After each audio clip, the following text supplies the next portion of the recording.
ሬና የምታገኝበትን መንገድ ታሳቢ አድርጓል። በፍጹም የውጊያ መሻት የለም፣ በህጋዊና ንግግር ሊፈታ ይችላል ነው። ለብዙ ሀገራት በተናጠል ተናገር ያለው የኢትዮጵያ የቀይ ባህር አክሰስ ጉዳይ አይቀሬ ስለሆነ ቅድሚያ የሚሰጠው ሰላምና ንግግር ስለሆነ እባካችሁን ሸምግሉንና መፍትሄ አምጡ። ይሄው ጥያቄያችን። ለማንኛውም ሀገር የባህር በር ማግኘት የኢኮኖሚና የደህንነት ዋስትና ስለሆነም ኢትዮጵያ ይህንን ጥያቄ የምታነሳው የንግድ ወጪን ለመቀነስ የገቢ ወጪ ንግድን ለማሳለጥና የንግድ መስመሯን እዚ ትሪዎ ዘለኹም ኣብ ሃገራዊ ቴሌቪዥን ናቶም ካብቲ ንሱ ዝተዛረቦ እቲ ኣጀንዳ ጌና ኣብኡ ከም ዘለውን እቲ ህዝቢ ድማ ዕላሙ እንታይ ምዃኑ ኣነፂሩ ናብኡ ገፁ ክጎይ ከም ዘለዎ ንኸፍልጡ ኢሎም ዝገበርዎ እዩ። ባይ ዘ ወይ እዛ ዝብልዋ ዘለዉ ዘረባ ንዓታቶም ዓብዪ ሓደጋ ክትፈጥረሎም ምዃና ምግንዛብ ከድልየና እዩ። ኩኑ ዝሰገረ ፕሮፓጋንዳ ግን ንሰምዕ ኣለና። ፎርጅድ ካርታ የኤርትራ ካርታ ፎርጅድ ካርታ ነው። ፎርጅድ ሆን ብሎ ጣሊያኖች የሰሩት ነው። እንግዲህ ያሳይ ፈጣሪ እስከ ጅቡቲ ድረስ እንደዚህ ቀጭኗን መንገድ ይዞ መጥቶ መዝጋት ማለት ምን ማለት እንደሆነ አይን የሌለው ሰው የማይሰማ ሰው እንደው አንድን ጣሊያናዊ እንኳን ብትጠይቀው በዛን ጊዜ የጣሊያን ኮሎኒ ስለነበሩ ማለት ነው መልስ ይሰጣል። በቃ ሆን ብለን ኢትዮጵያን እንደዚህ ያደረግ እንደሚል ምንም አልጠራጠርም እኔ። ኢንጀነራሊ ግን አሁን ያለው እውነታ ስንመጣ እንደው ከኋላ ያለውን የሺህ ዓመቱ የ300 የ200 የ100 ዓመቱን እንተውና የ30 የ40 50 ዓመቱን እውነታ ብናይ ፌዴሬሽኑ ፈርሶ ኢትዮጵያ ወደ ኤርትራ ወደ ኢትዮጵያ ስትመለስ ዝም ብሎ አይደለም። እዛ ያለው ካቢኔ እዛ ያለው ምክር ቤት ወስኖ ነው ወደዚህ ከመይ ዝበልዎም እንታይ ዘረባት መጥኖም እስከ ገለ ቃል ድርቤ ያብሉ ላይ ምክንያቱ እዚኦም ጥዕና ዘለዎም ሰባት ኣይኮኑን። ከምዛ ትሪዎም ዘለኹም ትርኢቶምን እቲ ናይ ደገ ትርኢቶምን ውሽጣዊ ትርኢቶምን ካብ ንሓድሕዱ ዝገደደ ክፋእ ዘለዎ እዩ። ሕጂ እንታይ ዝብል ዘሎ እዚ ትሪእዎ ዘለኹም ኤርትራ እቲ ካርታ ናይ ኤርትራ ብዓብዩ ከማን ክትሪኦ ከለካ ፎርጅድ ካርታ እዩ። ስለምንታይ ሓደ ከምዚ ቅርፁ ዘለዎ ርእሱ ዘለዎ ዓይኑ ዘለዎ እንተርዩሲ ነዚሲ ስለምንታይ ከምዚ ገይሮም ቆሪፆማ ነቲ ብኣፍ ደገ ባሕሪ ኢትዮጵያ ኣልዮማ ኢሉ ክሓትት ይግድዶ ይብላ ኣሎ። ኤርትራ እታ ቀርኒ እታ ታሕቲ ደቡባዊ ቀይሕ ባሕሪ ናይ ኤርትራ ስለምንታይ ከምኡ ከም ዝኾነ ዝፈልጡ እኳ ኣይመስለንን። እዚ ቅርፂ እዚ ንክሕዝ ዝገበረ ናትኩም ናይ ሽዑ መኒሊክ ንጉስ መኒሊክ ዝበሃል እዩ። ካብ ባሕሪ መፂኦም ፀላእቲ ነቲ መግዛእቲ ናቱ ነታ ደላ ንሱ ዝቆፃፀራ ዝነበሩ ክምንጥልዎ ስለ ዝደልዩ ዝነበሩ ካብኣቶም ፈርዩ ካብ ባሕሪ 60 ኪሎ ሜትር ኣርሒቑ ንበጃኹም ብባሕሪ ዝመፅእ ሓደጋ ድማ ንስኻትኩም ኣለኹም ሞ ኣነስ እቲ ሓደጋ ብባሕሪ ክመፀኒ ዝኽእል ናይ ቀደም ባሕሪ ናተይ ኣይኮነን ካብኡ ዝጥቀመሉ ነገር የብለይን ብኡ ዝመፅእ ሓደጋ ድማ ንስኹም ክትከላኸሉለ ኢሉ ኣይ ንሱ ጎሪሑ እዩ 60 ኪሎ ሜትር 70 ኪሎ ሜትር ግበሩለ ኢሉ ዝኣዘዘ። ስለዚ እዚኣቶም ታሪኮም ኣይፈልጡን ክንብሎም ኣይንኽእል ኢና። ምክንያቱ ሰሌክቲቭሊ መሪፆም እዮም ነቲ ታሪክ ክዛረቡ ዝፍትኑ መደናገርቲ ስለዝኾኑ ንሰብካ ክታልሉ ስለዝደልዩ ንነብሶም እውን ትክክለኛ ታሪክ ይፈልጡ እዮም ኢለ ርግፀኛ ኮይነ ክዛረብ ኣይክእልኒ። ግን እቲ ሓቀኛ ታሪክ ከምዚ ዓይነት ዶብ ከምኡ ክኸውን ዝኽኣለ ናይ መሌሊክ ሕቶ ዝነበረ ምዃኑ ከነዘኻኽሮም ንፈቱ በዚ ኣጋጣሚ እዚ። ሕጂ ከምዚ ትሪእዎ ዘለኹም ንሳቶም ኣብቲ ናትና ሃገራዊ ኩነታት ናትና ሰፊሕ ዝኾነ ዘረባ እዮም ዘረቡ ዘለዉ። ወላ እውን ፌደሬሽን ክበሃል ከለውን ኣብ ግዜ ፌደሬሽን ኤርትራ ነፍሳ ዝኻለት ኤንቲቲ ሓንቲ ነፍሳ ዝኻለት ኣውቶኖመስ ነፍሳ ባዕላ ከተመሓድር ትኽእል ወላ እኳ ኣብ ትሕቲ እቲ ፌደሬሽን ትሕቲ እቲ ማእከላዊ መንግስቲ ናይ ኢትዮጵያ እንተነበረት ፌደሬሽን ድሓር ድማ ን10 ዓመት እዩ ተባሂሉ ድሕሪ 10 ዓመት ኤርትራውያን እንታይ ይደልዩ ገምጋም ንክግበር እዩ። ስለዚ እቲ ንሳቶም እቲ መንግስቶም ዝገበሮ መጀመርያ ኤርትራውያን ኣይደልይዎን እዮም ነይሮም። እቲ ፌደሬሽን ዝበሃል ታሪካዊ ኩነታት ናይ ኤርትራ ኢትዮጵያ እውን ኣይዕድምን እዩ ነይሩ። ኤርትራ ብትዋንቲ ናይ ዝተፈላለዩ ሓይልታት መግዛእቲ ዝኸደት እሞ ምስ ኢትዮጵያ ዝቋርና ነገር እውን ዘይብላ 60 ዓመት ናይ ጥልያን ከም 10 ዓመት ድማ ናይ እንግሊዝ ናይ ዝኩሉ ድምር ዝነበረ ቅድሚኡ እውን እቲ ኣፍ ደገ ባሕሪ ብካልኦት እዩ ዝተሓዝ ነይሩ። ስለዚ ኤርትራ ዲስቲንክት ዝኾነ ካብ ኢትዮጵያ ፍልይ ዝበለ ታሪክ ዝነበራ ክነሳ ንዑ ክቕበሉ ብዘይምኻሎም ወይ ንዑ ክሕዱ ምፍታኖም እቲ ሃይለ ስላሴ እውን ነታ ፌደሬሽን ባዕሉ ዘውዳቓ ምዃኑ ክገንዘቡ ይደልዩ እዮም። ስለዚ እዚኣቶም ደይ መደይሎም ነቲ ክፋእ ኣንጻርና ኣበጊሶሞ ዘለዉ እዮም። ካብ ብልጽግና ሓሊፉ ናብቲ ዝመጽእ ፓርቲ ከሰጋግርዎ ዝገብርዎ ዘሎ ፈተና ድማ እዩ እኮ የፓርቲ ጉዳይ አይደለም። የቀይ ባህር ጉዳይ የሚስተር ኤክስ ሐሳብ ሊሆን አይገባም። ኢትዮጵያ በብዙ ሺህ ዘመኗ ታሪኳ ውስጥ ተጨልፎ የምታገኘው ታሪኳ ነው። እንደዚህ አይነት ጉዳዮችን ትክክል ነው ብሎ ደምድሞ ነው መነሳት ያለበት። ምክንያቱም ይሄ ያንተ የኔ እሱ ሳይሆን የትውልዳችን አይደል ኢትዮጵያ የምትዋጅበትን ዘመን የሚመጣበትን ኃይል የሚያጎናጽፍ ነው ብዬ ስለማምንና እስከምን ድረስ كم تريو زلهم نتم بارتيتاتون كوميليوم منهم زفتنو زلو تي نايف دغ بحر نبلو زلنا بلصقنا زبغسو ين بلصقنا تراي زملكت ጉዳይ አይኮነን ንኩሉ ኢትዮጵያዊ ክመልከት ዝግበዩ ነፍስ ወከፍና ደማ በብ ዘለና ንዑ ክንሰርሕ ኣለና ታይዳ ናይ ፓርቲ ፍልል ያለኩም ኩሎም ሓደ እንተኮይንኩም ኩልና በሓደ ክንሰርሕ ኣለና እንደሪልኩም እንዳ ክትገብሪኩም ፓርቲ ወላ ገለ መለልኩም ሰብ ከተደናግሩ ትፍትኑ ግዳ ሓቂ ለንቀነ እቲ ምስጢር ናቶም ባዕሎም አውጽኦም ኣለው ብልጽግና ባዕሉ ንኤርትራ በምህራብና ነፍስና ኢና ሃሪምና ብምባል ምስጢር ናቱ ደገወጽ ኢሎ ካብ ናይ ብልጽግና ካድረ ስትራቴጂካዊ ዶክመንትስ ወጽኡ ዝበሃል ዘሎ ሓበሬታ እንታይም ዝብሉ ዘሎ ብዙሕ ብዛዕባ ካልኦት ሃገራት ተዛረብዮም ብዛዕባ ኤርትራ assessment of existential threats ወይ እውን ናይ ህላወ ፈተና ነታ ሃገር ንኢትዮጵያ ገጢምዋ ዘሎ ካበይ ዝመጽኦም እንታይ ዓይነት ስትራቴጂካዊ መልሲ ኣማራጺታት ትክልወና ይኽእል ዝብል እዩ ሓደ ካብኡ ካብቲ ዝብልዎ ዘለው states of ብዛዕባ ኤርትራ ሓደ ፍልይ ዝበለ ምዕራፍ ወሲዱ ይዛረብ ንኣብነት እንታይ ይብላሎ ኤርትራ ሓንቲ ኣገዳሲት ስትራቴጂካዊ መሻርክትና ዝነበረት ብሰንኪ ጽጋብናን ዕንዳረናትናን ናብ ኣዝያ እንታይ ኢሎም ቀሊጾም ኣለው two existential threat ካብ ሓደ ስትራቴጂካዊ መሻርክትና ናይ ህላዌና ሓደጋ ኮይና ተቀይራላ ኤርትራ ኢሎም ንህላዌና እቲ መንግስቲ ማለት ነቲ ስርዓት ካብ ኣዝያ ስትራቴጂካዊትን ንነዊሕ ኣብ ነዊሕ ገይም ከተርብሖ ትኽእል ዝነበረት መሻርክቲ ናብ ናይ ህላዌና ፈተና ዝኾነ ተቀይራላ ይብላሎ the current stance of the Eritrean government often referred to as Sha'biya along with its alleged investment in Ethiopian internal affairs represent a serious and multifaceted threat to the survival of the government ስለዚህ ብሰንኪቲ ኣብ ልዕሊ መንግስቲ ኤርትራ ዝኣወጅናዮ ናይ ኣብ ደገ ባሕሪ ብምባል ንመንግስቲ ኤርትራ ዝፈጠርናሉ ሻዕቢያ ይብሉ ሳቶም ገጅፍ ዝኾነ ኢንቨስትመንት ገይሩሎ ኢንቮልቭመንት ሶሪ ገጅፍ ዝኾነ ምትትታው ገይሩሎ ኣብ ልዕሊ ንኢትዮጵያ ፋሕፋሕ ንምባል ይብሉሎ ኣብቲ ውሽጣዊ ጉዳይናትና እዚ ድማ ብሓደ መንገዲ ክረአ ዝኽእል ዘይኮነ ኣዝዩ ሲሪየስ ከምዚ ተራ ነገር ዘይኮነ ከቢድ ዝኾነ ፈተና ፈኒልናሎ እዚ ኸ ብብዙሕ መንገዲ ክመጽእ ዝኽእል እዩ ንህላወ ናይቲ መንግስቲ ኣብ ኢትዮጵያ ድማ ትዛዕበየ ፈተና እዩ ብምባል ገሊጾም ኣሎ ዝናቶም ብልጽግና ኣብ ውሽጣዊ ስትራቴጂካዊ ሪቪው ናቱ ዝገበሮ እዩ ቀፂሉ እንታይ ይብላሎ according to the report a military and political alliance forged during the Tigray conflict has now collapsed intelligence assessment indicate that Eritrea is actively working to undermine and potentially bring down the downfall of the Abiy Ahmed regime ስለዚህ ብልጽግና እንታይ ዝብል መደብ ተወሲዱ ኣሎ እቲ ኣብ ግዜ ኩናት ትግራይን ቅድሚውን ዝነበረ ምስ ኤርትራ ዝነበርና ዝምድና ጠቕላላ ወዲቑ ኤርትራ አክቲቭሊ ምናልባት ኤርትራ ገለ ዘይትገብር ስርዓት ዝክድትኖ እንድሕር ትብሉ ነርኩም ኮይንኩም well ይገብር ለው እዮም ዝብሉ ዘሎ ብልጽግና ማለት እዩ ኤርትራ ትገብሮ የላን ትገብሮላ ክንብል ኣይንኽእልና ብልጽግና ዝብሎ ዘሎ ምስጢራዊ ዶክመንት ይዝበሃል እዚ ስለዚ እንታይ ዝብል ዘሎ ኤርትራ ብኩሉ መንገዲ ነቲ ንህላወ ኢትዮጵያ ኣብ ሓደጋ ንምእታው ብከቢድ ደረጃ ትሰርሕ ከም ዘላን ዕላማ ናታ ድማ ሪጂም ቼንጅ ምዃኑን ነቲ ስርዓት ኣብ ኢትዮጵያ ዘሎ ንኽትግምጥሎን ንኽተውድቆን ትሰርሓላ እዮም ዝብሉ ዘለዉ ኣይ ሆፕ ትገብሮ ትኾን ትምኒት ናይ ኤርትራውያን ንሱ እዩ ምክንያቱ ንህላዌና ንናፅነትና ንሓርነትና ንሉላዊ መሬትናን ባሕርናን ክግህስ የኢሉ ንጎም ምሸትን ከም ባህቁን ክንውቁን ዝውዕልን ዝሓድርን ዘሎ ስርዓት መንግስቲ ኤርትራ እንታይ ይኾን ግብረ መልስናቱ ክንብል ንሕና ክንሓስብን ክንግምትን ንውዕል ዝነበርና ከምቲ ንስኹም ትሓስብዎ ይግበረልኩም ጥራይና ክንብል ንኽእል The document links the deterioration in relation to what it describes as the government's poorly timed and mishandled push on the issue of access to the Red Sea. تزعبي جيجا بعلم زبط حود ما تزعبي جيجا نحن هنا غيرنا نيرترا كم ذا عينت مدمدمتا ناخذ كيد وين كم ذا عين استراتيجي ناخذ كيد اتي ناتنا بعشنا زتملئ اب ازيو كفو غزي دما زوسنايو ጉዳይና ያፍተገ ባሕርና በልና ንذكሮ ዘለና ንዝምሮ ዘለና ዝፈጥሮ ጸገም በመባል ነፍሶም ነጊርዎም ኣሎ ስለዚ ታብሎ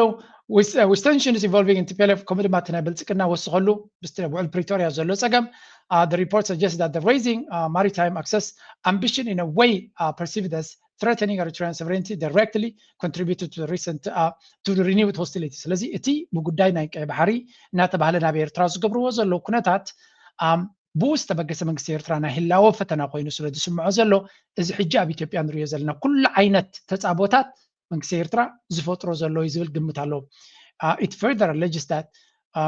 is when Eritrea start exploiting Ethiopia's internal divisions particularly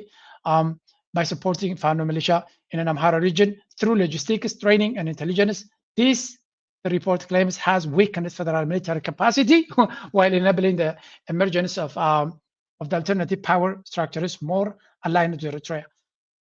መንግስቲ ኤርትራ ሎጂስቲካውን ናይ ስልጠናን ናይ ስለያን ሓገዝ ንበዓል ፋኖ ዝኣመሰሉ ስለ ዝገብረሎም ዘሎ እዚ ሕጂ ፀብለልትነት ናቶም ንሪኦ ዘለና ብግምጣሉ ድማ ናይ ብልፅግና ሰራዊት እናተዳኸመ ወታደራዊ ዓቕሚ ናታ ናይ ምቅላስን ናይ ምቋምን ዓቕሚ ናይቲ ብልፅግና ሰራዊት ድማ እናተዳኸመ ዝኸይ ዘሎ ኤርትራ ብትገብሮ ዘላ ጉዳይ ፋኖ ካብ ዜሮ ተበጊስ ይኮነን ሓድነት ዝገብር ዘሎ ሓያል ዝኾነ ውዳበ ዘሎ ሓያል ዝኾነ መጥቃዕቲ ድቦላ ዝወጥቀና ዘሎ ካብ ዜሮ ዝተበገሰን ብናቱ ብቅዓት ኣይኮነን መንግስቲ ኤርትራ ብድሕሪ መጋረጃ ይሕግዞ ስለ ዘሎ ኢሎም እዮም ዝግምግሙ ዘለው ካብ ቀፂሎም ናብ ሱዳን እውን ይኸዱ እዮም. The report also points to what it describes as a coordinated regional effort involving Eritrea, Sudanese forces aligned with General Abdel Fattah al-Burhan and Egypt. It characterizes this as a tripartite encirclement strategy aimed at isolating Ethiopia. ሳልሳይ ድማ ካልእ ስትራቴጂ ድማ ኤርትራ ሱዳን ሰራዊት ሱዳን መንግስቲ ሱዳንን ከምኡ ድማ ግብፅን ሰለስቲኦም ኮይኖም ድማ ንኢትዮጵያ ቀርቂርካ ናይ መሓዝ ስትራቴጂ ሒዞም ይሰርሑ ኣለዉ ይብላ ኣሎ. Eritrean leadership, the document claims, now views the Prosperity Party as inconsistent and unreliable, opting to scale back diplomatic engagement in favor of direct and indirect confrontation. ስለዚ መንግስቲ ኤርትራ ንብልፅግና ከም ሓደ ዘይእመንን መትሓዚ ዘይብሉን ገይሩ ስለ ተወሰዶ ጠቕላላ ምስኡ ዝምድና ክገብር ኣይደልን እዩ ብግምጣሉ ብቐጥታ ይኹም ብተዘዋዋሪ ምስ ካልኦት ንዑ ከውድቕዎ ዝኽእሉ ወይ እውን ናይ ተፃብኦ ሓይሊ ታክቲክ ይጥቀም ከም ዘሎ እዩ ዝብል ቀጥታ ክዋጋአና ዋላ እንተዘይፈተነ በተዘዋዋሪ ግን ከዳኸመና ይፀራሉ ይብለው. It adds that inflammatory rhetoric from Ethiopian defense officials, including references to asserting control over the Eritrean Red Sea port of Assab, blah blah, has further escalated tensions. ቀፃሊ ጀነራላት ናይ ብልፅግና እኮ ይደገ ወፂኦም ንጎም ምሸትን ዝዛረብዎ ባሕር ናይ ኤርትራ ሓሰብ ዝብሉ ዘለዉ ድማ ነቲ መንግስቲ ኤርትራ ብስኽታ ኣንፃርና ዝገደደ ስጉምቲ ንክኸውን ሓያል ስጉምቲ ንክወዙ ይደፍኦም ኣሎ ይብለው. Among that, such statement report warners have given Eritrea an opening to expand support for anti-Ethiopian, anti-government actors in Tigray and Amhara. It even raises concerns about the possibility of renewed covert. ስለዚ እቲ ንሶም ዝዛረብዎ ዘሎ ንሻዕብያ ፀብለልትነት ወሲዱ ነቲ ሃገር ኣብ ምእላይ ብዙሕ ስጉምትታት ንክገብር ከም ዝኽእል የኽእለሉ እዮም ዝብሉ ዘለዉ. ክንምንታይ ሓቅነት ኣለዎ ብዘየገድስ ሓቅ እንተኾነ ጽቡቕ እንተደይኮነ ድማ አባይታው ንሪዮ ዘለና የአማራ ፋኖ የውጊያ እንቅስቃሴ ባለፉት 2 ቀናት በተለይ በጎጃም አካባቢ ተጠናክሮ እንዳለ ነው ለማወቅ የተቻለው። በርካታው አውደ ውጊያዎች ተደርገዋል። እስቲ ከአውደ ውጊያ መረጃዎችን ጀምርና የዕለቱን አበይት ዜናዎች ለተመልካቾቻችን እናቅርብ። ወደ አንተ ልምጣ። አመሰግናለሁ መሳይ። ጎጃም አካባቢ በተለይ ምስራቅ ጎጃም ተብሎ በሚጠቀሰው ዞን በበርካታ ቦታዎች ላይ ውጊያዎች በጣም በሰፊው እየተካሄዱ ይገኛሉ። የአማራ ፋኖ ብሔራዊ ንቅናቄ የቴዎድሮስ እዝ በርካታ ክፍለ ጦሮች በተለይ በምስራቅ ጎጃም ደባይ ጥላት ወረዳና ሸበል በረንታ ወረዳዎች ላይ በፈጸሙት ማጥቃት ድል መጎናጸፋቸውን አመላክተዋል። በተለይ በምስራቅ ጎጃም ዞን ደባይ ጥላት ወረዳ ቁይ ከተማ ሰፍሮ በሚገኘው የአገዛዙ ጥምር ጦር ላይ የአማራ ፋኖ ብሔራዊ ንቅናቄ ምዕራብ አማራ ቀጠና ቴዎድሮስ እዝ የ206ኛና 201ኛ ኮር በጋራ በፈጸሙት ማጥቃት 59 የአገዛዙ የመከላከያ ሰራዊት አባላት ሲገደሉ 29 ሚሊሻና የፖሊስ አባላት አብረው ተደምስሰዋል። ኦኬ ሕጂ ንመለስ ናብ ፋኖ እንታይ ገብሮም ኣሎ ፋኖ ከቢድ ዝኾነ ብድሆ ንብልፅግና ወሪድዎ ከም ዘሎ ኢና ንፈልጥ። ሓደ ካብቲ ዝበሃል ዘሎ ብኩሉ ግንባራት ኮኦርዲኔት ዝኾነ መጥቃዕቲ ከም ዝተካየደ እዮም ዝነግሩ ዘለዉ። እዚ ድማ ብተደጋጋሚ ቀፃሊ ንሪኦ ዘላን ንሰምዖ ዘለናን ጉዳይ እዩ። ሓደ ካብቲ ዝብልዎ ዘለዉ intense fighting in East Gojam, በምብራቅ ጎጃም ሓያል ዝኾነ ኩናት ይካየድ ከም ዘሎ በተኻሊ ድማ major engagement in ካልእ ግንባር ናቱ እውን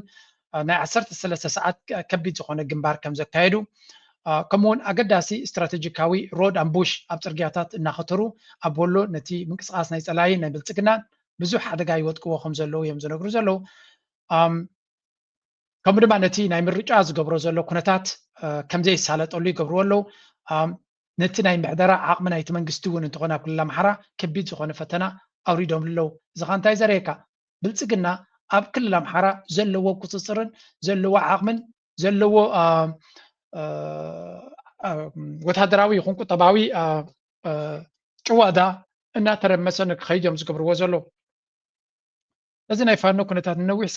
ስለንሰምዖ ንከታተሉን ዘለና ፋኖ ብርግፅ ምስ መን ይሰርሕ ከም ዘሎ ይፍለጥን እዩ ማለት ብወቅዒ ንፋኖ ይሕግዘ ኣለኹ ዝበለ ሃገር የለን። ኣብነት ምስ ህዝቢ ትግራይ ሓሊፍ እውን ምስ መራሕቲ ናይ ትግራይ መንግስቲ ኤርትራ ይሰርሕ ኣሎ ዝብል ዘረባ ክትግምት ትኽእል ኢኻ ካብቲ ዝግበር ዘሎ ፅምዶን ገለን ምስ ፋኖ ግን ርክብ ከም ዘሎ ዳርጋ ዝኾነ ይኹን ኢንዲኬሽን የለን እዚ ድማ ክንሪኦ ከለና ፋኖ ድማ ናሓየለ ይመጽ ኣሎ ከመይ ገይሩ ንሓደ መንግስቲ መዓት ስለያ ዘለዎ መዓት ቴክኖሎጂ ለኒሉ ዝብቃሕ ድሮናት ዘለኒ እናበለ ዝዛረብ ከመይ ገይሩ ከምዚ ገይሩ ክስሕሮ ይኽእል ዝብል ተመክሮ ዘለዎ ይሕግዞ ከም ዘሎ ክትግምት ከቢድ ኣይመስለንን ሓደ ፋሕፋሕ ዝበለ ሓይሊ ብዙሕ ዋላ እንተለዎ ግን ኦርጋናይዝድ ኮይኑ ንሓደ ሃገራዊ ሓይሊ ክንቃወም ናይ ደገ ደገፍ ዘለዎ ምዕቡል ቴክኖሎጂ ዝህብዎ ዘለዎ ራሻ በሎ ኢማራት በሎ ካልኦት ኩሎም ዝዕጥቅዎ ዘሎ ሰራዊት ናይ ብልፅግና ከመይ ገይሩ ፋኖ ከምዚ ገይሩ ፋሕፋሕ ይትይሉሎ እንድሕር ኢልካ ናይ ውግእ ተመክሮ ዘሎ ሓያል ዝኾነ ደገፍ ብትሕቲ መጋረጃ ይህቦ ክህሉ ከም ዝኽእል ግን ክትግምት it doesn't require a genius እዚ ሓደ ፍሉይ ብልሕ ዘድልየካ ኣይኮነን ንክትፈልጦ ስለዚ ነዚ ኩሉ ኣብ ቀርኒ ኣፍሪካ ክገብር ዝኽእል ድማ ሓደ ሓይሊ ጥራይ እዩ ዘሎ ንኢትዮጵያ ይኹን ነቲ ወታደራዊ ቅልፅም ናይ ኢትዮጵያ ከም ከብዲ ኢዱ ዝፈልጦ ሓደ ሓይሊ እዩ ዘሎ ሽሙ በዓልኩም ትፈልጥዎ ምርቋሕ የድልዮን እዩ ድሓን እንታይ ከደሰክፍ ኣለና ሻዕብያ እዮም ዝብልዎ እሶም ሻዕብያ ኣብዚያ ጉዳይ እዚያ ኢድ ከም ዘለዎ ንምግንዛቡ ከቢድ ኣይኮነን ስለዚ እዚያ ናይ ፋኖ ምንቅስቃስ በቲ ድማ ናይ ትግራይ ዝብልዎ ዘሎ ክልቲኡ ሓዊስካ ነቲ ብልፅግና መሃነኑ ጥፊኢሉ ኣሎ ሕጂ ኣብቲ ናይ ቀይሕ ባሕሪ ቦታ ክምለስ ከለና እንታይ ይፈጥረልና ዘሎ ኩሉ ነገር ከነተሓውዘን ተጀሚርና ጥራይ ትርጉም ዝበና ኣብዚ እንታይ ንብል ፀኒና ሑቲ እዚያ መስምዑ ወድሓን ከተሓዛ ስለ ዝኾንኩ Yusuf Mauri reports from Yemen's capital Sana'a. Just a couple of days ago, the Ansar Allah Houthis issued out a number of warnings saying that their finger is on the trigger. The warning phase, we can say, has officially come to an end. And the finger that was on the trigger, well, that trigger has been pulled. And it has also pulled Israel into a third front. And that third front is being represented from Yemen. What this front from Yemen is going to represent to Israel and their air defense system. ሕጂ ከም ንሪኦ ዘለና እዚ ጉዳይ ናይ የመን ሓደ ካብቶም ነዚ ዓውደ ኩናት ንኢማራት እንታይ ዓይነት ተራ ክፃወት ኣብዚ ከባቢ ናትና ዝኾነ ተራ ክትገብር እንተለዋ እስራኤል እንታይ ክትገብር ትኽእል ኣብዚ ከባቢ ናትና ካልኦት ሓይልታት ወላ እውን ኣሜሪካ እንታይ ክገብር ክእል ኣብዚ ጉዳይ ናትና ንብዙሓት ሓይልታት ከዕድም ዝኽእል ነጥቢ እዮም ዝብልዎ ዘሎ እዚ ሕጂ ምስ ምንታይ ኢኻ ክትተሓዞ ዘለካ ሑቲ ነዚ ይገብር ምህላው ዓቕሚ ኣለዎ ነብሱ ዝኻላ ዓቕሚ ኣለዎ ቅድሚ ሕጂ ድማ ኩላቶም ሃሪሞሞ ነይሮም ኣብ ቀርኒ ኣፍሪካ ግን እንታይ ተራ ክፃወት እዩ ንዕዑ ክብሉ ዝመፁ ከንታይ ሓይልታት ክህልው ይኽእሉ ሕጂ ኤርትራ ብኸመይ ብካልኦት ሓይልታት ክፅሎ ከም ትኽእል ክንርኢ ስለ ዘለና ኢና ካልኣይ ሓይሊ መን ክንርኢ ኢና ናይ ሱዳን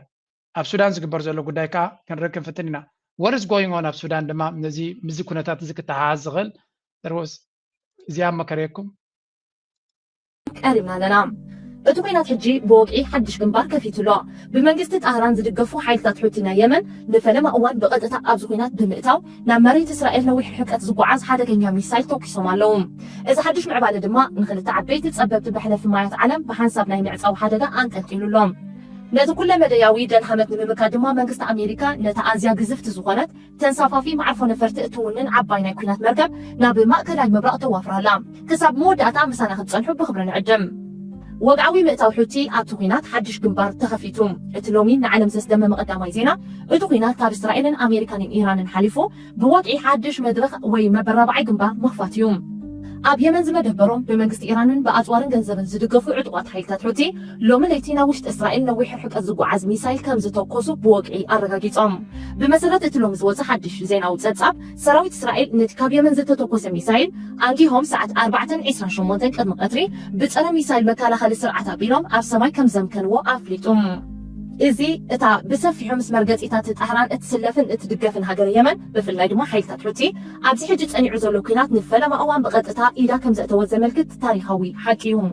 ሓይልታት ሑቲ ነቲ ዝበዝሐ ክፋል ሃገር የመን ዝቆፃፀሩ ዕጡቃት ገና ትማሊ ኣብቲ ኩናት ብቐጥታ ከኣትዉ ከም ዝኽእሉ ንመላእ ዓለም ኣጠንቂቖም ነይሮም እዮም ኣብቲ ትማሊ ዝሃብዎ ተሪር መግለፂ ውነት ክገብሩ ሙሉእ ምድላዋቶም ኣፃፊፎም ከም ዘለዉ ኣውጆም ነይሮም ሎሚ ድማ ነቲ ፈኸርኦም ብግብሪ ፈፂሞም ኣለዉ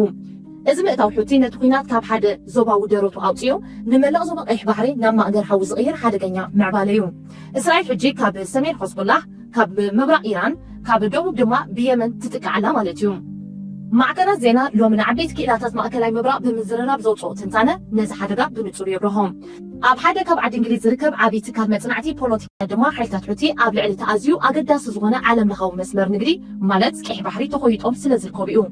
ክኢላ አልሙስሊሚ ከም ዘቶ ክምልስ እንከሎ ምዕባለ ይሰዳገራሉ ማለት ኢሉ ከምዛ ትሪዋ ዘለኹም እታ ጉዳይ ነዚያ ትመስል ኤርትራውያን ዝሃብዎ ትንተናይና ንሰምዕ ፀኒና ኩሉ እዚ ኣተሓሒዝካ ናይ ሑቲ ናብቲ ኩናት ምእታው በቲ ሓደ ክኸውን ከሎ ናይ ኣሜሪካን እስራኤልን ግብረ መልሲ ኸ እንታይ ክኸውን ይኽእል ስዑድያ ኣብዚ ጉዳይ እዚ እንታይ ተራ ክትፃወት ትኽእል ብሕጂ ኢና ክንሪኦ ስለዚ ብዙሕ ነገራት ተንቀሳቐስቲ ነገራት መዓልታዊ ድማ ዝቀያየሩ ምዕባለታት ስለ ዘለዉ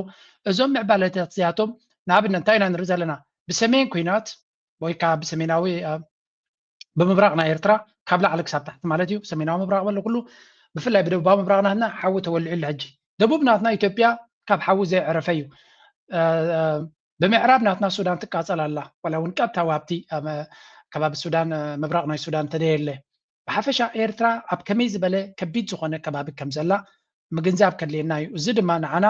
ቀጥታዊ ይኹን ተዘዋዋሪ ዓብ ፅልዋ ክህልዎ ዝኽእል እዩ ኣብ ልዕሊ እቲ بعبيو تي إيران زبال أبتنا السعودية حيلتات أبتنا السعودية بيزات زجبرو زلو كل ريخة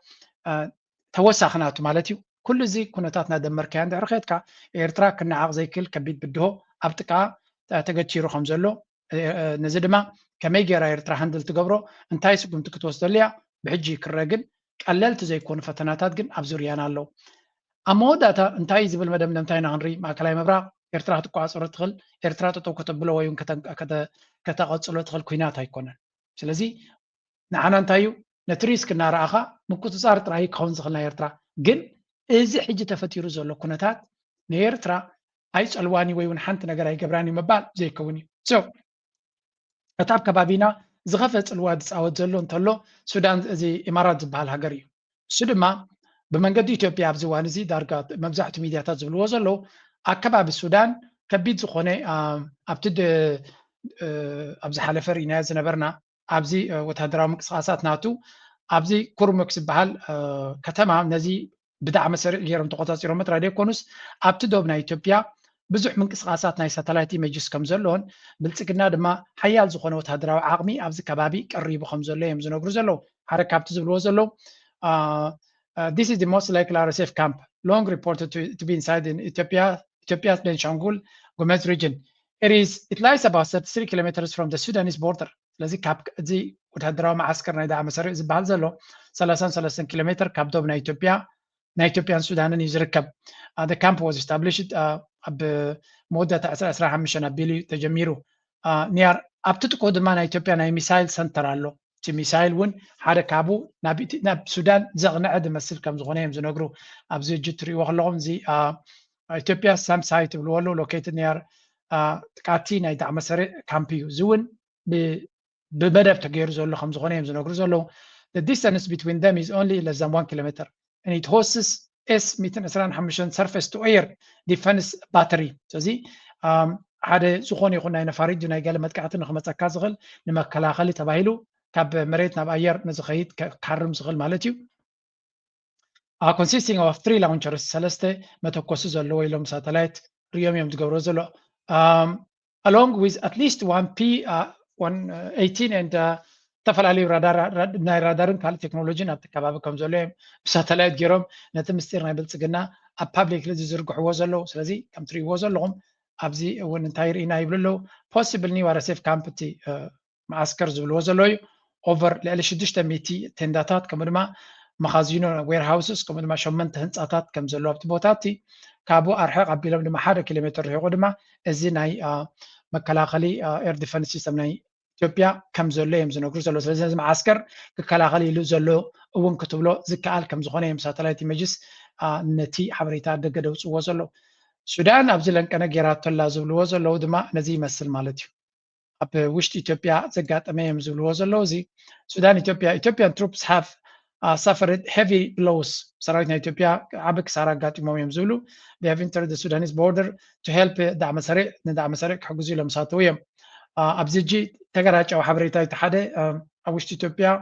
ዘጋጥም ዘሎ ዕንወት ምዃኑ እዚ ብሰራዊት ሱዳን ዝገበሮ መጥቃዕቲ ይብሉ ኣለዉ ግን أكمل زي قداي نصور حبريتان خطرك كبد زبالة سلزغونة بلتقنا كبيد فتنا بكل مأذن يقاطمو خمزولو تراينا كندمدم نخل كابتن ريو زلنا حبريتا أبلتقنا بزح فتناتات يقاطم خمزولو زي أبتي دوب ناي إثيوبيان سودانن زقاطم زلو كون كلو بكالو ون أوروميا أبكل أوروميا ون تمساسالي متكعتي بشانه بزتخايده أزتري وزلو خميو زون انتايم زولو زلو أورومو ويلي مالتيو ناي أورومو حدا ناي بوليس ستيشن ناي بلتقنا كم زقاط عليهم زنوغر زلو زغانتايو اتي بلتقنا نتي وتدرو عقمناتو እናተ ዳኸመ ይኸይድ ስለ ዘሎ ብኩሉ ዝመፁ ዘሎ ፈተናታት ንክፃወሮ ኣይክልኒ ዘሎ ስለዚ ከም ትሪእዎ ዘለኹም ሸነ ድማ ቀፃሊ ኣብ ከተማታት ናተወ ካብ መደበር ናይ ፖሊስ ድዩ ናይ ምልሻታት ድዩ ዕጥቅን ስንቅን ክወስድ ከም ዝወስድ ዘለዎን ካልእ ድማ እቶም ናይ ብልፅግና ሃጓፍ ሰራዊቱ ንሰሜን ክወስድ ክብል ብዝፈጠሮ ሃጓፍ ድማ እንታይ ይፍጠር ኣሎ ክከላኸለሉ ዝኽእል የለን ነቲ ህዝቢ ናይ ሸነ ወታደራት ድማ ኣብ ዝደለይዎ ቦታ እናተው ዝደለዩ ክገብሩ ከም ዝኽእሉ ኢና ንርኢ ዘለና እዚ ከዓ ሓደ ነገር እዩ ዘተንባሃልካ ስርዓት ኮላፕስ ይገብር ከም ዘሎን ውድቀት ናይ ሓደ መንግስቲ ካብዚ ንላዕሊ መግለፂ ክትረክበሉ ኣይትኽእልን ኢኻ ንሪኦ ዘለና ብብዙሕ መንገዲ እዩ እዚ ሕጂ እንታይ እዩ ኣብዚ ኣብቲ ቅድሚት ምስጢራዊ ዶኩመንት ንሪኦ ፀናሕና ሱዳን ምስ ኤርትራ ቀጥታዊ ርክብ ትገብር ኣላ ብፍላይ ድማ እዚ ኣብ ከሰላ ኣብ ምብራቅ ናይ ሱዳን ዝግበር ዝቐነየ ርክብ ዝረኣናዮ ማለት እዩ ኣብ መንጎ ኤርትራን ትግራይን ሱዳንን ዝተገበረ ብልፅግና ሓደ ካብቲ ራዕዲ ዝፈጠረሉ እዩ ምክንያቱ እዚኣቶም ብህዝቢ ደረጃ ዝራኸቡ ዘለው ብወታደራዊ ደረጃ ድማ እንታይ ዓይነት ርክብ ክህልዎም ይኽእል ምክንያቱ ኣንፃረይ ምዃኖምን ንዓይ ካሊኖ ከም ዘልዩ ዘለውን ምስጢር ኣይኮነን ኣብ ዝብል መደምደምታ ይበፅሑ ዘሎ ስለዚ ኩሉ እዚ ንሪኦ ዘለና these are not going to end well ይብልዎ እዚ ነገራት እዚ ብቕልል ዝበለን ብዘይ ንብልፅግና ሲ ብዘይ ዝኾነ ሽግር ክውዳእሉ ክኽእል እዩ ክንብል ኣይንኽእል ኢና እቲ ፀገም እናተጠቕለለትሉ ትኸይድ ከም ዘላን ኣብ መወዳእታ ድማ ያ እቲ ህዝቢ ኣንፃሩ ትንስዩ ነቲ ዝድለ ስጉምቲ ክወስደሉ ምዃኑ ወይ እውን ኩሎም ቶም ፖለቲከኛታት ሓይልታት ዝገብርዎ ዘለዉ ተኣኪቡ ሓደ ሽግር ክመፅኡ ከም ዝኽእል ምግንዛብ ከድልየና እዩ ካልእ ክልተ ነገር ከርእየኩም እያ ኣብዚ But we were able to survive, yes. የኢትዮጵያ ነዳጅ ባለስልጣን ምክትል ዳይሬክተር ዲባባ ፉፋ አቶ ኡስማን አለም ምረቱ ዋና ስራ አስኪያጁ ታሰሩ ሲባል ሰምታችኋል። በእንቅርት ላይ ይባጭ። በዚህ በኩል ይሄ ጦርነት ተቀስቅሷል። በዛ ውስጥ ያለው ቢሮክራሲ አሰራር ቀደም እንደነገርናችሁ ነው። የፊንቴክን አንስተን ስናወራ የነዳጁን በዛ መልኩ ስሩት። በኢትዮጵያ ሰሞኑን የደህንነት ግብረ ኃይሉና መከላከያ በጋራ አደረግነው ባሉት ግምገማ በነዳጅ በኩል ያለው ሙስና በሚኒስቴር መስሪያ ቤቶች በባለስልጣን መስሪያ ቤቶችና በኮሚሽነር መስሪያ ቤቶች ሰንሰለት የተያያዘ ነው። ከላይ ከታች ነው። ራሳቸው የኛ አይደለም ያለው ራሳቸው ከላይ እስከታች የተያዘ ሰው ሕጂ ከም ንሪኦ ዘለና እቲ ናይ ነዳዲ ፀገም ናይቲ ሃገር ኣዝዩ ጎሊሑ ኣብ ዘለወሉ እንታይ እዮም ዝብሉ ዘለዉ ነቲ ፀገም እቲ ንክትፈትሕ ዘሎ ተኽእሎ ጥራይ ደይኮነ እቲ ብልሽውና ኣብቲ ሃገር ተፈጢሩ ዘሎ ነቲ ኩነታት ማራ ኣኽቢድዎ ከም ዘሎ እዮም ዝነግሩ ዘለዉ ስለዚ ከቢድ ዝኾነ ናይ ሕፅረት ናይ ፀዓት ናይ ነዳዲ ኣጋጢሙ ከም ዘሎን እዚ ድማ ጎኑ ድማ ገጅፍ ዝኾነ ናይ ብልሽውና ኔትዎርክ ከም ዘሎ በቶም መራሕቲ እዩ ዝንገር ዘሎ ነቶም ሕማቕ ክገብሩ ዝተረኽቡ ተባሂሎም ተኣሲሮም ዝበሃሉ ድማ ኣብ ፍሉይ ሆቴላት ኣብ ደብረ ዘይት ማለት እዩ ብምቾት ከም ዝነብሩ ይገብሮም ኣሎ ኣብ ሪዞርትታት እዮም ዝእሰሩ ዘለዉ ስለዚ ናይ ላጀሪ ዲቴንሽን ሰንተርስ እዮም ዝብልዎ ዘለዉ እንታይ ማለት እዩ ኮሚኒቲ ኢንዱስትሪያል ኤንድ ቢዝነስ ስታግኔሽን እቲ ኢንዱስትሪያዊ ፅላትን ከምኡውን ናይ ቢዝነስ ናይቶም ደቂ ዓዲ ብሰንኪ እዚ ናይ ነዳዲ ፀገም ኣብ ስራሓቱ ከቢድ ዕንቅፋት ወሪድዎ ከም ዘሎን ብዙሓት ፋብሪካታት ይዕፀቡ ከም ዘለዎን መንግስቲ ድማ ነዳዲ ሰይፍ ክገብሩ ከም ዘለዎም ብእግርኩም ክትከዱ ከም ዘለኩምን ካልእ ነገር ድማ ናይ ሰራሕተኛታት ናይ ቤት ፅሕፈታት ብጀካቶም ኣገደስቲ ክፋላት ካልኦት ኩሎም ኣብ ገዝኦም ኮፍ ክብሉ ከም ዘለዎም ዝብል መፍትሒ ናይቲ ፀገም እዩ ዝገብር ዘሎ እዮም ዝብሉ ዘሎ ብሓፈሻ እቲ ጉዳይ ንብልፅግና ሓንቲ ብዚኣ ኮንቨርሴሽን ናይ መንእሰያት ዝሰማዕክዋ እስከ ስምዕዋ But we were able to survive, yes. So I am like in shambles for people that are just joining the workforce. Question, what is the difference between middle class, lower class, upper class now? Because I feel like the divide is probably outrageous. Yeah, I told you as soon as I saw that article, I called you to be like, so we're not in middle class anymore. I want to know because I'm not sure the average person knows anymore. እንታይም ዝብሉ ብዚታ ተዕላልናተን ኣዝያ ኣገዳሲት ዕላልያ ኢትዮጵያ ኣከመይ ዝበለ ድስክልና ኣትያ ከም ዘላ እየን ዝዛረባ እንታይን ዝብላ እቲ ቀደም ኣብዚ ዋን እዚ ብናይ ኣብ ዘበነ ብልፅግና ይብሉ ኣለው ንኽትነብር ኣዝዩ ከቢድ እዩ ንሕና ኣብ ማእከላይ መናባብሮ ዘለዎም ህዝቢ ተወሊድና ዝዓበና ኢና ኩሉ ዝበና ኢህደግ ይኹን ገለ ከሎ ስድራ ቤትና ማእከላይ ኢንካም ዘለዎም ፅቡቅ መናባብሮ ዘለዎም እዮም ነይሮም ሎሚ ንመጀመርያ ካብቲ ሚድል ኢንካም ዝበሃል ወፂና ኣለና ሚድል ኢንካም ክትበሃል ኣብ ኢትዮጵያ እዮም ዝብሉ ማእከላይ ኣታዊ ዘለዎ ህዝቢ ክትበሃል ክልተ 70 ሰበይት እንተሎ ኮይኖም ክልቲኦም ነፍስ ወከፎም ካብ 30 ክሳብ 40 ሽሕ ኣታዊ ክህልዎ ኣለዎ ንወርሒ ስለዚ ንክልቲኡ ሓኪብካ ድማ ካብ 70 ክሳብ 80 ሽሕ ብር እንድሕር ኣለካ ኮይኑ ኣታዊ ኢኻ ማእከላይ ኢንካም ክትከውን ትኽእል እዮም ዝብሉ ዘለው ዶክተር ኣብ ኢትዮጵያ 12,000 ዲባላ 13,000 ብር ይትኽፈል ለሰይ ወሳሲኹም ለ2 ሽፍት ሰሪሑ 20 ሽሕ ይትንበሎ ዶክተር ናይ ሕክምና ዶክተር ዝበለፀ ስራሕ ዝበሃል ክእትዎ ዘይክእል ገንዘብሲ ሞኻ ናይ ሓደ ደሞ ዘይኮነ ክልተ ዶኳትር 70 ሰበይትን እውን ተኣኪቦም ሚድል ኢንካም ከኣትዉ ይክእሉን እዮም በዚ ሕጂ ዘሎ ስታቲስቲክስ እዮም ዝብሉ ዘለው አንለስ ካለ ብብልሽውና ወይ ናቶም ትካል ሃልይዎም ወይ ገለ ዝገብርዎ እንተዘየለ በቲ ናይ መንግስቲ ሰራሕተኛ ኣብ ፅቡቅ ደረጃ ዘሎ ማእከላይ ሂወት ክህልዎ ዝግባእስ እዩ እንተዘየለ ንብልሽውና ባዕልካ ኢኻ ትፈጥሮ ዘለካ ሰራሕተኛ ናይ መንግስቲ ኩላቶም ትሑት መናባብሮ ከም ዝነብሩ እንድሕር ጌርካዮም ስልጣን ስለ ዘሎ ግድን ብልሽውና ክገብሩ እዮም እቲ ዘረባናተን ድማ ጠቕላላ ኣብ ኢትዮጵያ ዘሎ ሂወት ኣብዚ ድሕሪ ዝብልዎን ተሰሚዕኩም ተስፋ ትቆርፆም ስምዑውን ኣብዚ Especially to stay and live in Addis, it has reached a sort of a tipping point where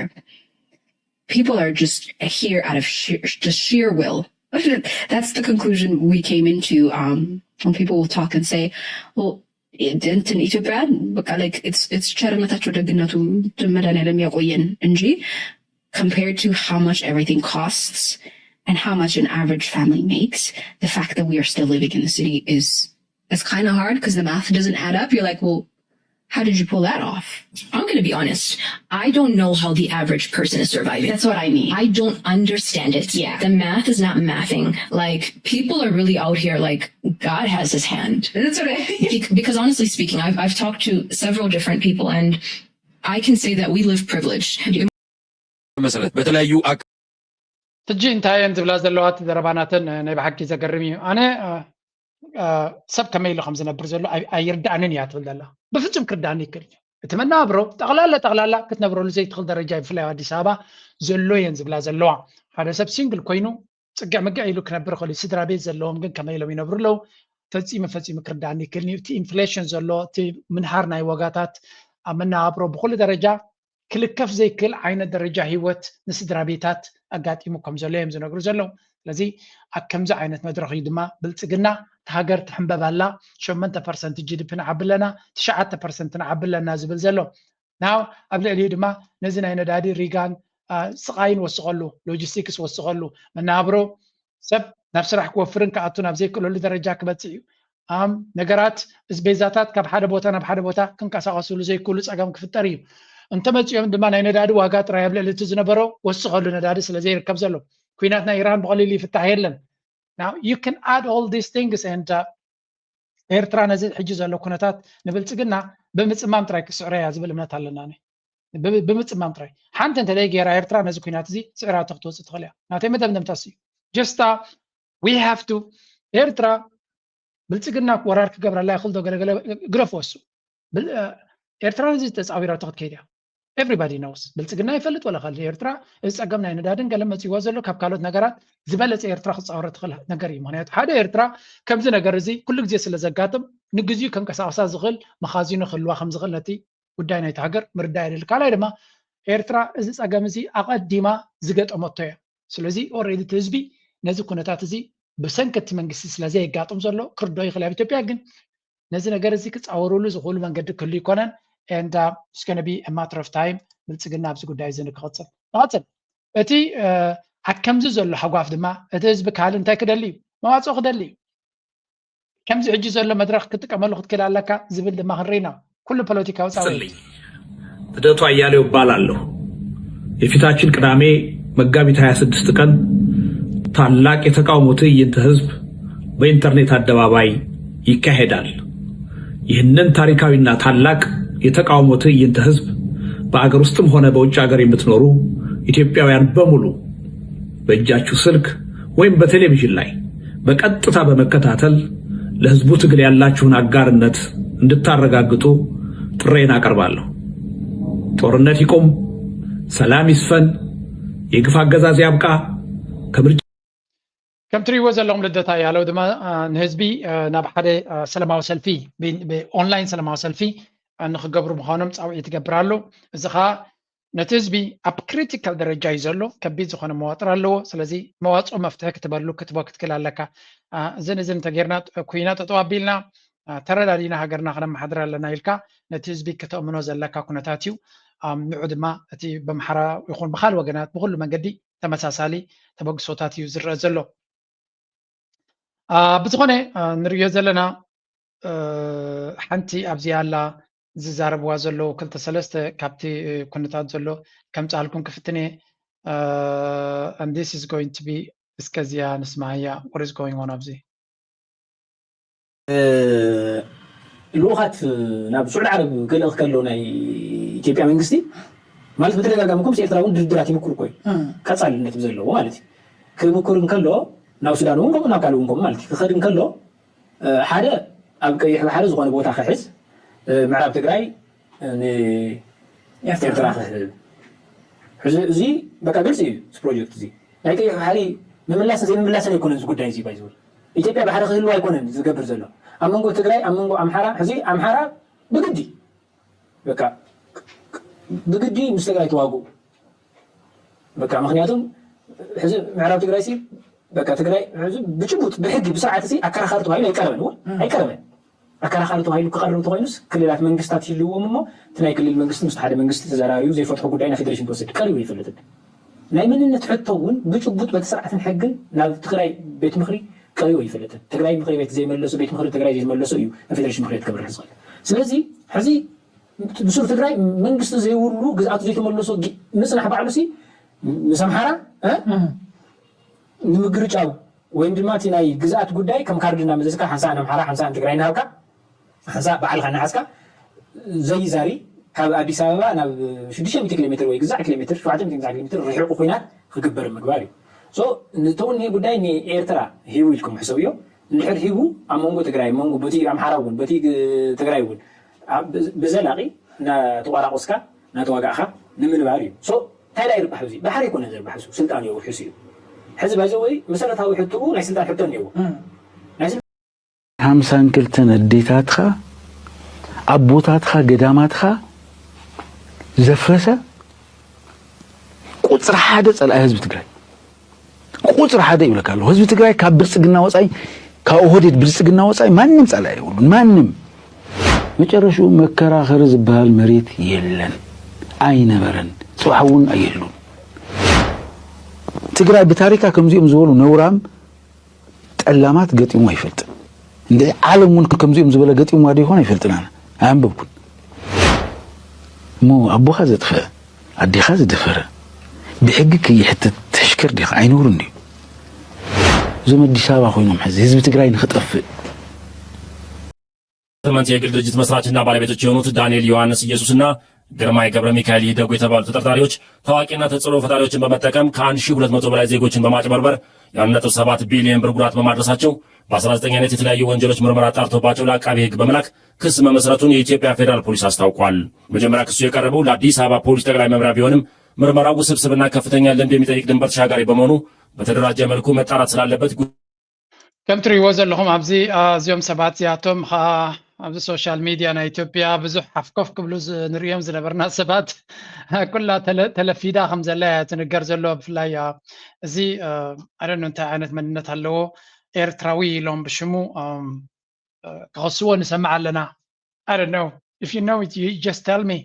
أنا قلنا أي مثلاً إني إرتراو حدا خمس جبر يلوم نزي توم كادرتاتنا بلتقنا كوتشون رلنا يتجبن بهذا اللدما يا درجة أبزح زلوا توم أبا نبلتقنا حدا كاباتهم كابتم زبلوه زلوا was this picture توم زجبروا زبلوهم نا هذا فيديو نراتنا كريكم يا بس أبزلوا مثلاً يا توم تفلتوهم تخونيهم እቶም ጥርጡራት ዝበሃሉ ዘለዉ እዮም ብፍላይ ሓደ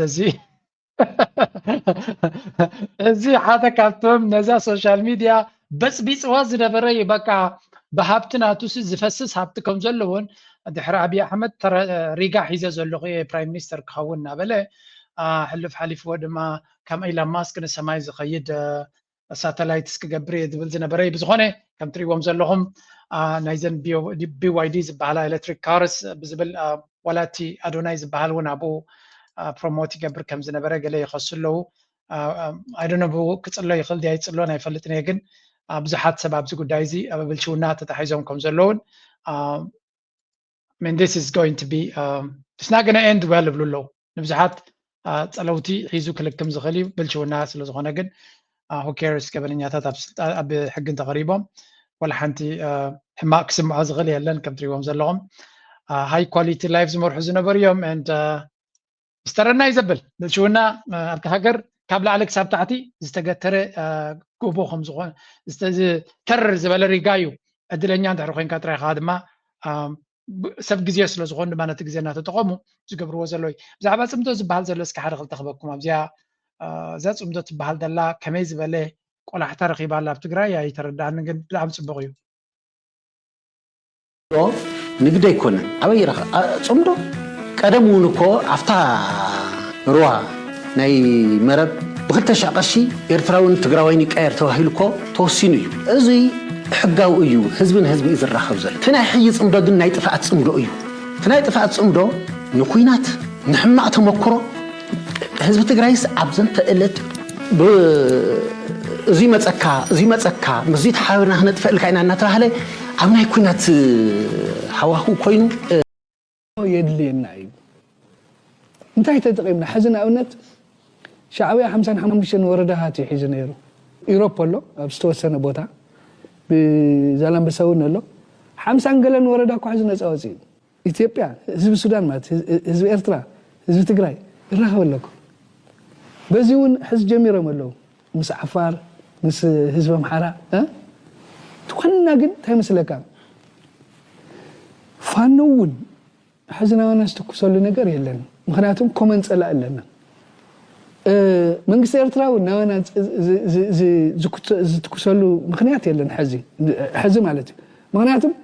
ናይ ኩላህና ሓበራዊ ዝኾነ ፀላእ ኣሎ ባይዘወይ እቲ ኩናት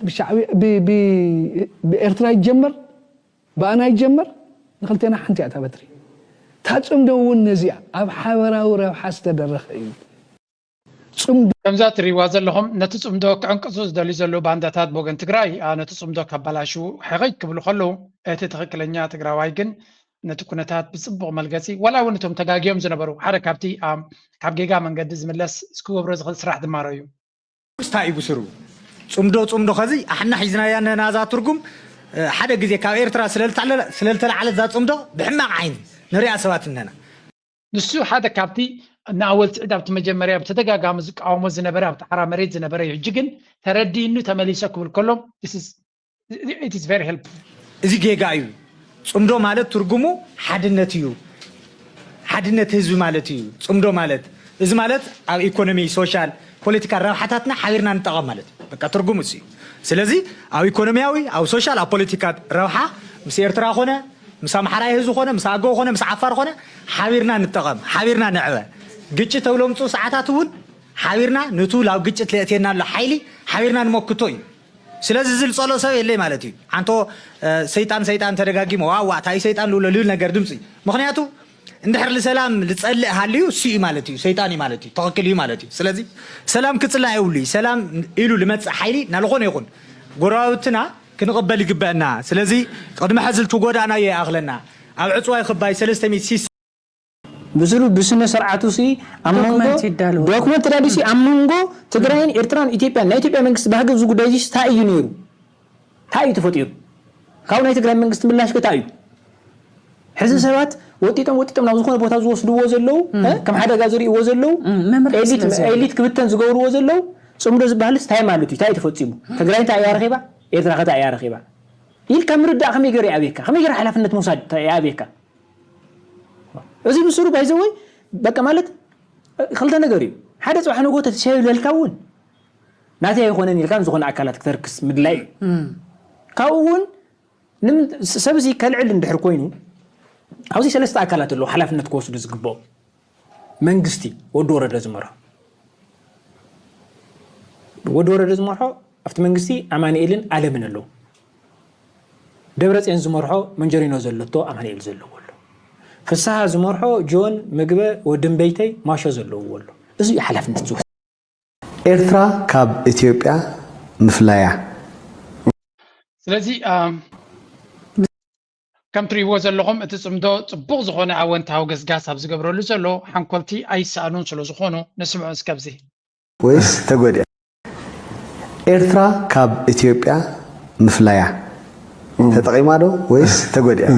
ربح يلن من ثانك يو نعم انا ما يرأنني ولا فيكيو ما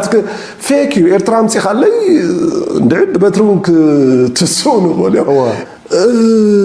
عن نفس وقف جزا خمو آتيو دحار شعو تقاليسهم دحار إرترات بعد فترة تسعة حدا قال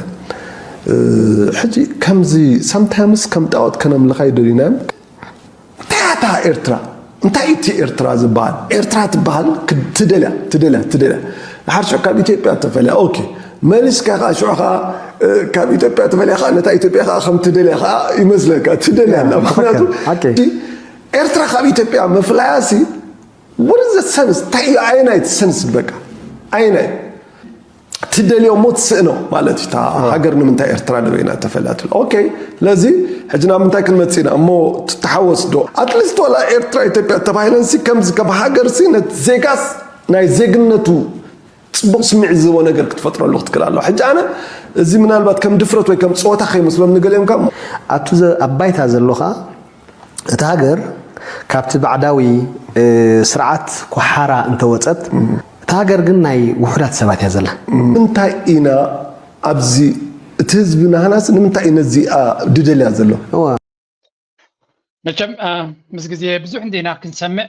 بزعبا زي سبزي حدا كصحفوري يوم علخو حدش فيروس يو اكم زي كداي زكمات كجمر كله دما صبق يو ስለዚ ኤርትራ ብዛዕባ ኤርትራ ምስ ኢትዮጵያ ክትሕወስ ኣለዋ ዝብል ሓሳቢና ንሰምዕ ዘለና I think መምላስ ዘድልየ ይመስለኒ ምክንያቱ ንነፍሲ ወከፍ ዕብዳን ክንምልስ ግዜ ክህልወና ይክእልን እዩ ግን እንታይ ዓይነት ቫይረስ ይፍኖ ከም ዘሎ ጥራይ ንክንፈልጦ ኢለ ዝህበኩም ዘለኹ ሕጂ ናብቲ ናይ ኤርትራ ክንሰግር እስከ دس وفري ناي نتسع حكمنا بدك هاجر ندك هاجر زكايد زلو وفري انتي مثلني مكتتال نو حسنات حمومات الباسات ناي حكاين تخلينا نوش تعطينا كنرئينا نسخاتو مسانا كتكاتاتلو ادمينا ايو سناي مكتتال ليتي يوم نتفاتاتهم جميرهم زلو اب صق صح كايوم تتصميرهم زلو كبرى تعزبتي حجي مس هيد نرس نايزي هوسبيتال مس بينش فرزقي الى لخذكم تعزبتي وعني نفسي قدس وفري انكحكم ازي دس دبلي تعمينا نقص ني دخلنا نصعرنا نقمتاتكم ويانا تقالكم نصوم تعمينا نمسكنكم كم تريو زلهم عينك نكن اب ኤርትራ ዝግበር ዘሎ እዩ አርሲ ናይታ ቪድዮ ኤርትራውያን በኤርትራውያን ያትብል ጽብቕቲ ዘረባያ አካይም ናይ ውሽጢ ሃገር ንኤርትራውያን ዝወሃብ ዘሎ ናይ ዓይኒ ኦፕሬሽን ወይ ካ ሰርጀሪ ዝንገር ዘሎ ብሓቂ ደስ ዘብል ዝግዜ ኤርትራውያን ክኢላታት ኣብ ትገ ዘሎ ብኩሉ ዓውድናቶም ከም ዝናገበሩ ብፍላይ ኣብ ዓውዲ ሕክምና ዘሎ ሰብ ተኣኪብካ ከምዚልካ መፂኻ ህይወት ናይ ሰብ ቃል ብቃሉ ከተድሕን ትኽእል ኢኻ ንሓካይም ጥራይ ግን ዝግደፍ ኣይኮነን ኣብ ኩሉ ዓውዲ ሰብ ብእኩብ ናይ ኔትወርክስ እናተሃነፀ ከይዱ ብዙሕ ነገር ክንገብር ንኽእል ኢና ኣብ ስዊስ ዘለኹም ነዛ ቪድዮ እዚኣ እንተሰሚዕኩም ምናልባት ኣብ ስዊስ ሓደ ናይ ፕሮፌሽናል ኔትወርክ ኣቑምና ስለ ዘለና ፕሊዝ ኮንሳልት ግበሩና ኣብቲ ማሕበር እተው ተፈላለየ ሞያ ዘለኩም ትምህርቲ ዘለኩም ሞያዊ ሓደ ኔትወርክ ከፊትና ለና ቅድሚ ሕጂ እውን ነጊረ ነይረ ኣብ ካልእ ሃገራት ድማ ኣብ ነፍሲ ወከፍ ሃገር ምሁራት ዝእከብሉ ፕላትፎርምስ ክንሃንፅ ኣለና እንተለዉ ድማ ከነሕይሎም ክንክል ኣለና ነቶም ንኣሽቱ ናብኡ ከም ዝመፁና ብምግባር ድማ ከነሕይል ክንክል ኣለና ከምዚ ኣብ ኣሜሪካ ዝገብርዎ ዘለዉ ከሪየር ደይ ተባሂሉ እቶም ሞያ ዘለዎም ነቶም ንኣሽቱ ህፃናት መንገዲ የርእይዎም ኣሜሪካ ብፍላይ ዲያስፖራ ናይ ኤርትራ ኣብዲስን ከባቢውን ዘለዉ ናይ ብሓቂ ኣብነታውያን እዮም ስለዚ ከምዚ ኢልና ኢድ ንኢድ ተተሓሒዝና እንድሕር ከይድና ኢና ንሃገርና ቁም ነገር ክንገብረላ I make more per hour maybe for the airplane that I fly, right? So what some people will do is they'll go to let's say my airplane right here, 767. كم نريد لنا أنا بحكي دس بليو زي نريد لنا نتوم سانات أبكال عدل كرهبو زي كله بأحواتهم نعم دمسلو كم زكال نكأمني يزقبرم I'm really happy نزل نقرات زخن رخلنا نغسل لا بتاعك راجع أنت إرترا. Today's game day.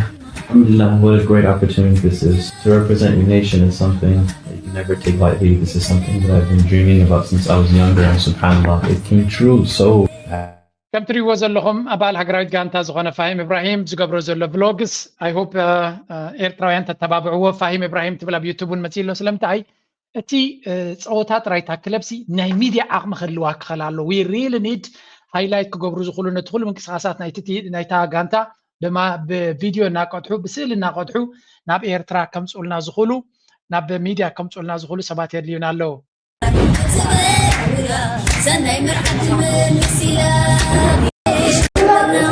ready. I really like this. I really like this.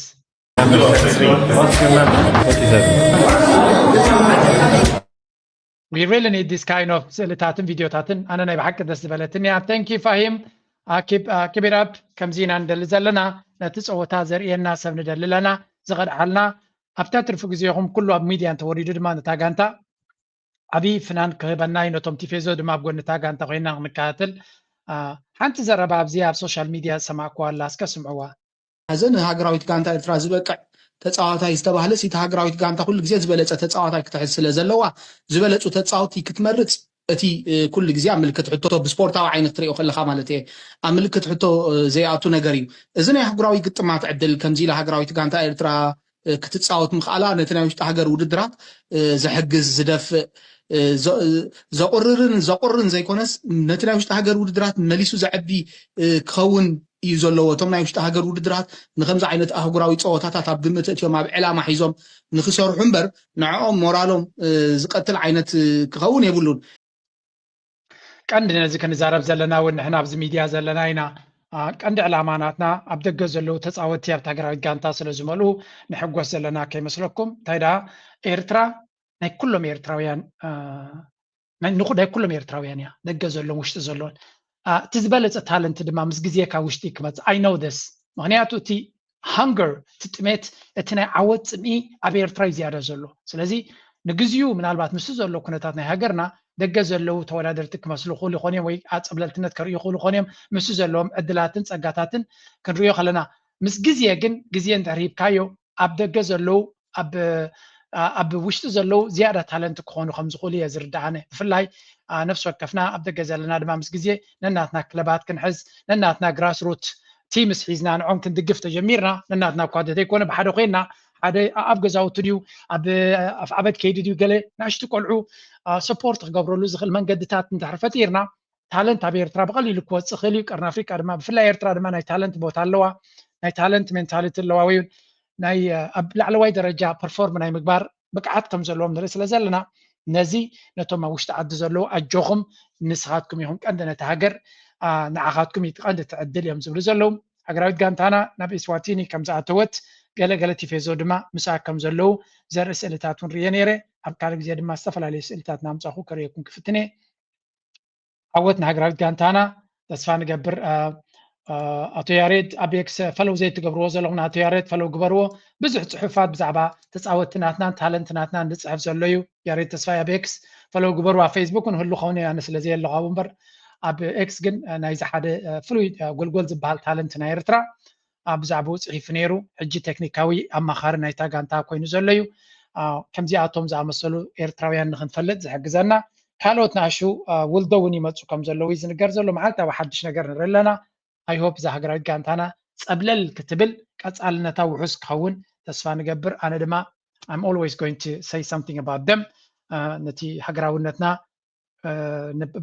ኤርትራውነትና ፅቡቕ ንክስማዓና ዝገብር ስፖርት ዓብ ተራ ስለ ዘሎ ንዑ ክንተፋሉ ኢና ናይ ሎማ ርሳብ ዝክንወዲና ላይክ ምግባር ሼር ምግባር ሪኢቶኹምን ሓሳብኩምን ምግዳፍ ነዚ ቻነል ምድጋፍ ሰብስክራይብ ምግባር ጆይን ምግባር መንበርስ ምዃን ኣይትረስዑ እናበልና ንሰናበተኩም